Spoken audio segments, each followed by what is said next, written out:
Hi friends, அஸ்ஸலாமு அலைக்கும். Welcome to Asma ரப்பனின் சமையல். நம்ம சுவையான காரசாரமான லெமன் ஊறுகாய் எப்படி செய்யலான்னு பார்க்கலாம் வாங்க. ஃபஸ்ட்டு இது அம்மா வீட்டிலேருந்து நான் பறிச்சுட்டு வந்துட்டேன். அது நம்ம நல்லா லெமனை கழுவி நல்லா கட் பண்ணி இந்த பிறகு நான் கட் பண்ணி வச்சுருக்கேங்க 4 பாதியாக. அதில் நல்லா பார்த்து கவனமாக கட் பண்ணணும். முழுசாகவும் கட் பண்ணிடக்கூடாது. இதில் நான் கல் உப்பு தான் சேர்க்கணும், சால்ட் உப்பு சேர்க்கக்கூடாது. பாருங்கள், நான் 4 இதுவும் 4 மூலையில் கல் உப்பு சேர்த்து வச்சுருக்கேன். பாருங்கள், நான் எல்லா லெமனும் இந்த மாதிரி கல் உப்பு சேர்த்து ஃபுல்லாக முடிச்சிடுறேன். இது குலுக்கக்கூடாதுங்க. ஒரு 3 நாளைக்கு குலுக்காமல் அப்படியே மூடி போட்டு க்ளோஸ் பண்ணி அப்படியே வச்சிடணும். பாருங்கள், எவ்வளோ அழகாக கலர்ஃபுல்லாக இருக்குது பாருங்கள். அதுக்கப்புறமா 3 நாள் கழித்து நல்லா குலுக்கி வெயிலில் காய வைக்கணும். காய வச்சிட்ட அப்புறம் காமிக்கிறேன். பாருங்கள் ஃப்ரெண்ட்ஸ், அப்படியே ஜீராவோடு சூப்பராக நமக்கு தகன்னு நல்லா இருக்குது பாருங்கள். இதை நம்ம 4 கட் பண்ணி பார்த்திங்களா, அது ஒரு துண்டாக போட்டு கட் பண்ணி வச்சுக்கோங்க. இதுக்கு மசாலா நம்ம சூப்பராக பார்க்கலாம், செய்யலாம் வாங்க. பார்க்கறதுக்கு எவ்வளோ அழகாக அது பாருங்கள். நல்லா ஜீராவோடு நல்லா காஞ்சி நல்லா பார்க்கறதுக்கே வாய் எச்ச ஊட்டு பாருங்கள்.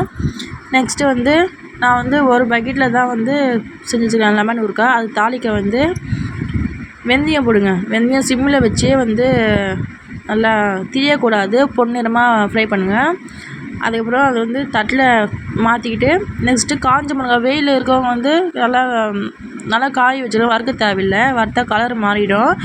தீயாமல் பார்த்துக்கோங்க. கொஞ்சம் தீஞ்சிட்டா கலர் நம்ம ஊறுகாயில் போடும்போது கலர் சேஞ்ச் ஆகிடும். தீயாமல் சும்மா அது மொறு திறமை வறுத்துங்க. வறுத்துட்டு இந்த வெந்தயமும் இந்த காஞ்ச மிளகாவும் நம்ம தேவையான டேஸ்ட்டுக்கு நம்ம தனியாகவும் போடலாம். அது சூப்பராக டேஸ்ட்டு. நான் தனியாக போட்டு நல்லா மெலிசாக அரைக்கக்கூடாது, கொரப்பாக தன்மை வரணும், அரைச்சிக்கணும். பாருங்கள், நான் அரைச்சிட்டு அப்புறம் காமிக்கிறேன் உங்களுக்கு. இதே மாதிரி நீங்கள் வீட்டில் செஞ்சு பாருங்கள், டேஸ்ட்டும் சூப்பராக நமக்கு எடுத்து கொடுக்கும். பாருங்கள், நான் அரைச்சின்னு வந்துட்டேன். இந்த பதத்துக்கு நீங்களும் அரைச்சிங்க. மிக்ஸி ஜாரில் போட்டு தண்ணி இல்லாமல் அரைச்சிக்கணும். அதேமாதிரி நம்ம ஃப்ரை பண்ணும்போது எண்ணெய் ஊற்றாமல் தான் ஃப்ரை பண்ணணும். எண்ணெய் ஊற்றினாக்க அது நம்ம 6 மாதத்துக்கு ஸ்டோர் பண்ண முடியாது, ஒரு மாதிரி ஸ்மெல் வந்துடும். அதுவும் கை போட கிளறக்கூடாது. சும்மா இதை மசாலா தூவி விட்டு கரண்டி போட்டு யூஸ் பண்ணுங்கள். கையில் போட்டாக்கா நம்ம சளிப்பு தன்மை வந்துடும். இதை அப்படியே நல்லா கரண்டி போட்டு கிளறி ஒரு 2 நாளைக்கு அப்படியே வச்சுருங்க. அப்போ தான் அதில் உப்பு காரெல்லாம் நமக்கு ஒன்றா சேர்ந்து வரும். அப்படியே மூடி வச்சுட்டு அப்புறம் பாருங்கள், 2 நாள் கழிச்சு பார்க்குறேன் எல்லாம் நம்மளுக்கு தனியா, மிளகா, வெந்தயம், இந்த மசாலாலாம் நமக்கு ஒன்றா சேர்ந்து வந்துடுச்சு. இப்போ நம்ம தாளிக்க பார்க்கலாம் வாங்க. நான் ரீஃபண்ட் ஆயில் தாங்க யூஸ் பண்ணியிருக்கேன். நீங்கள் நல்லெண்ணெய் கூட யூஸ் பண்ணிக்கலாம். இப்போ நல்லெண்ணெய் இல்லாதனால நான் ரீஃபண்ட் ஆயில் யூஸ் பண்ணியிருக்கேன்.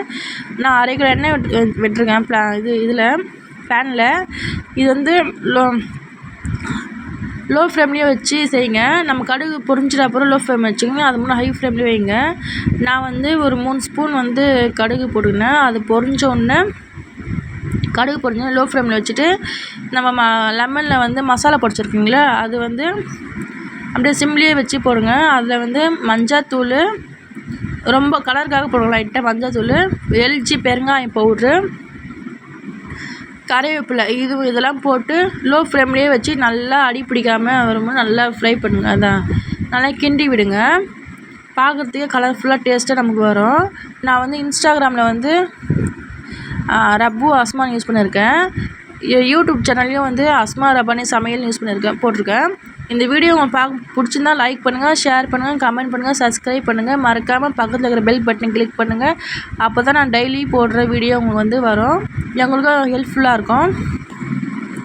பாருங்கள், இதெல்லாம் போட்டு நல்லா நான் கிண்டி விட்டுக்கிறேன். அடி பிடிக்காமல் பார்த்து சிம்லேயே வச்சுங்க. ஹை ஃப்ளேமில் வச்சா நம்ம தீஞ்சிடும். அது பாருங்கள், நான் கிளறி விட்ட அப்புறம் காமிக்கிறேன். பாருங்கள் ஃப்ரெண்ட்ஸ், எவ்வளோ அழகாக நமக்கு வந்திருக்கேன் பாருங்கள்.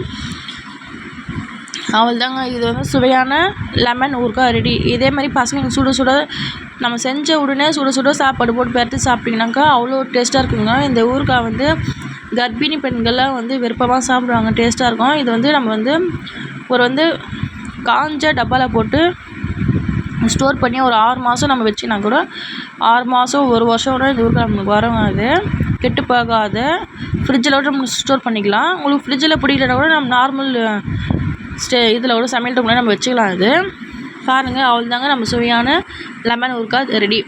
பார்க்கும் போதே எண்ணெய் இது பதம் எண்ணெய் பிரிஞ்சு வரணுங்க. அவ்வளோதாங்க பதம். இது இதே மாதிரி நீங்கள் வீட்டில் செஞ்சு கொடுங்க பசங்களுக்கு. நம்ம நெக்ஸ்ட் வீடியோவில் பார்க்கலாம். Bye friends. அஸ்ஸலாமு அலைக்கும்.